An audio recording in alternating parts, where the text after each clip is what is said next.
Did you see that post of a girl that committed suicide because of the 19-year-old girl that committed suicide because of her poor result in low JAMB score? Yes, JAMB the 19-year-old girl from Lagos. I watched it. Very unfortunate incident. You know, when I saw that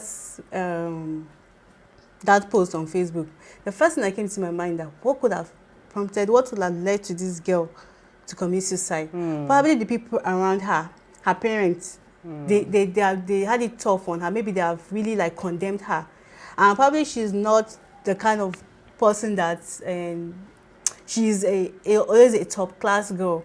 So it came as a surprise to everybody, and instead of them to manage it well with her, they really condemned her.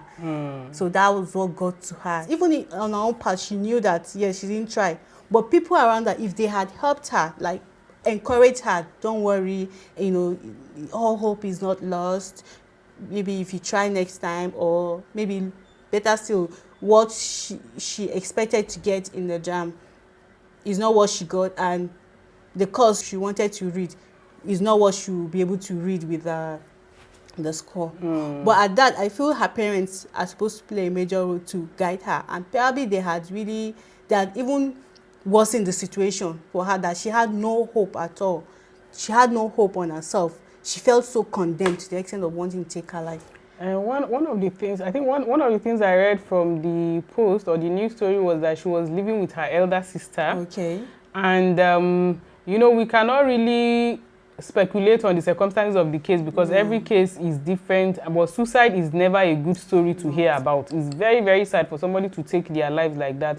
And most times after they take whatever substance they take, they become regretful, because I read from the story that she went to meet her elder sister to please give her red oil, that she wants to counteract the impact of what she had taken. Really? But they didn't take it serious until she got to the hospital. It was confirmed that she had taken a rat killer or one of these poisons, and then it became too late. But it was arising from this JAMB score, and they said that 30 minutes after her suicide, after her death, that a message came into her phone with a provisional admission or something like that, that her JAMB score will have been able. So the thing is that suicide is never good, and it is good for us as a society to learn how to assist people that are prone to this kind of thing, because some people do not have a very big heart. Some other youth will look at it and say, what's the big deal? Why would she commit suicide because of JAMB? But like we were saying, different circumstances, different stories. Some people have so much pressure. Incidentally, my own daughter wrote JAMB too, and then there was this pressure for those that are already good academically, that you must have a good JAMB score. And so if your JAMB score is low, you are even afraid to tell people, because they will really mock you, say upon all your reading.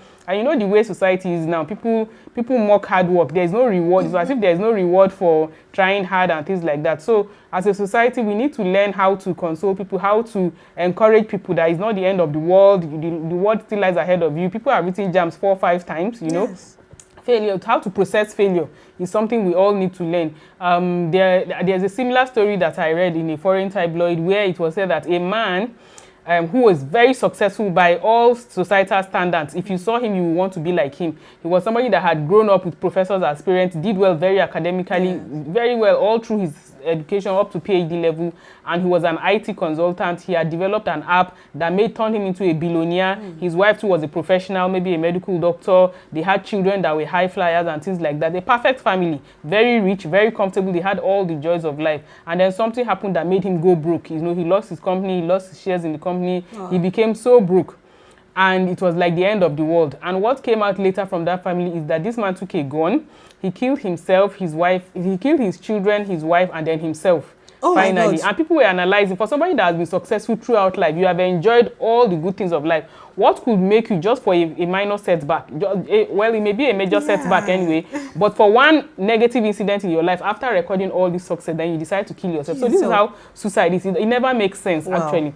And so I'd like to introduce what they call adversity quotient, because people talk about intelligence quotient, how to measure somebody's level of intelligence, brilliance, IQ, things like that. And then recently, psychologists are talking about emotional quotient, how people handle their relationships with people, how people handle their feelings and emotions, things like that, that we all need to learn how to be emotionally intelligent. So the third thing is that we all need to learn adversity quotient. Adversity means failures, problems, trials, challenges, trauma, things like that in life. We need to learn how to manage it. For people to know that, yes, there will be periods of good, but there's also periods of sadness. There will be periods of happiness, you know, that this life is a continuous challenge from one challenge to another. There's never a time that you will never have problems throughout from the beginning to the end of your life.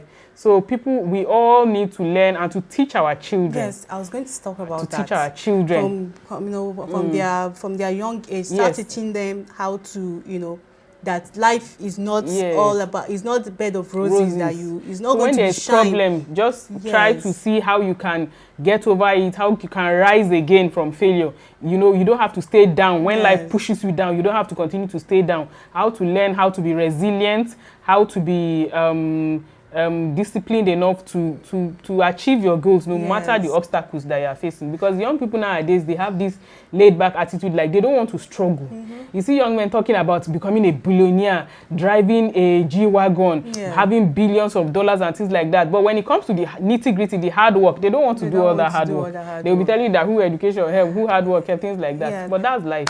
And talking about teaching your child how to expectations about life, I think it's not one academic level or something. Even at general, because I've seen someone that she had money, they have all it takes to eat whatever they want. Enjoy. But at some point, she started teaching her kids how to, you know, in fact, they also guys should bring a big bowl of gari, put it in front of them, and like, this afternoon is gari we are taking, and the kids were wondering like, Mommy, what happened? There's snacks, there's this, there's yogurt, there's so everything. The fridge. The fridge is stocked with different kind of things. Why are we drinking gari?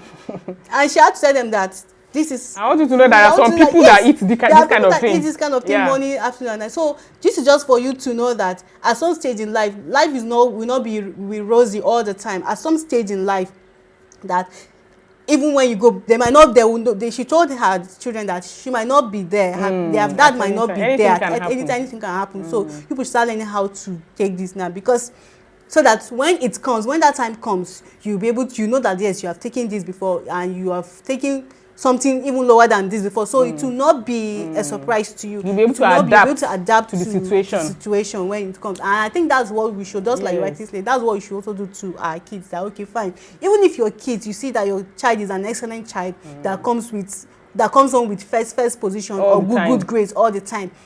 As a parent, I think you should sit that child down and tell that child that okay, fine, this is it. Especially with the system of our country now, sit them down and like, okay, there might come a time when things might be like this, or your results might be like this.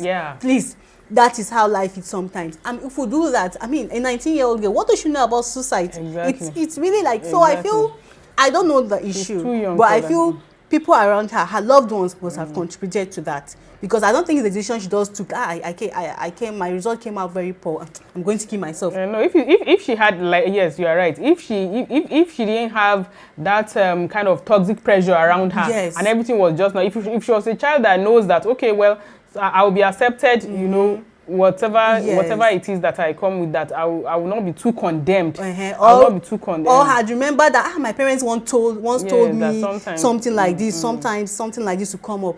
I don't think she would have actually, some parents do actually put undue pressure.